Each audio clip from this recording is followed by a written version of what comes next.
बघा आता साधारणतः जर आपण विचार केला की मॅप बेस अभ्यास नक्की करायचा कसा असतो, तर बघा हे तुम्हाला दिसत असेल की लोकटक लोकटक जे सरोवर आहे त्यामध्ये तरंगते बेट आहेत. ईशान्य एक गोड्या पाण्याचं सरोवर आहे जे की मणिपूरमध्ये आहे.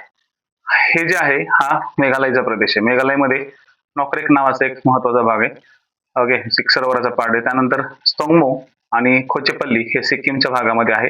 हा प्रदेश लक्षात ठेवा. आता काय होतं, ज्यावेळेस आपण हे अशा पॉईंट ऑफ व्ह्यूनी जर सगळं सेटअप करून ठेवतो ना, तर कुठं ना कुठं तरी आपल्याला ते आठवतं. जर तुम्ही फक्त चार्ट वाईज क्वेश्चन्स किंवा चार्ट वाईज इन्फॉर्मेशन बघायचा प्रयत्न केला तर ते तुम्हाला आठवणार नाही. त्याच्यानंतर हा तेलंगणाचा पट्टा आहे. त्या तेलंगणाच्या पट्ट्यामध्ये उस्मान सागर, हिमायत सागर आणि हुसेन सागर, त्यानंतर विराणम नावाचा तमिळनाडूचा भाग आहे. महाराष्ट्रामध्ये सगळ्यांना माहितीच आहे की लोणार सरोवर, की जे की उल्कापिंड किंवा अश्नी येऊन पडल्या होत्या. त्यानंतर कंक्रिया हे गुजरातच्या भागामध्ये आहे. आणि सगळ्यात महत्वाचं की जिथं बरेचसे विद्यार्थी कन्फ्युज होत राहतात त्याच्यामध्ये हे हिमाचल प्रदेशच्या किंवा उत्तराखंडच्या भागात आहे. तर हिमाचल प्रदेशच्या भागामध्ये चंद्रताल, ठीक आहे, चिनाबची जी नदी आहे चंद्र या भागातून येते.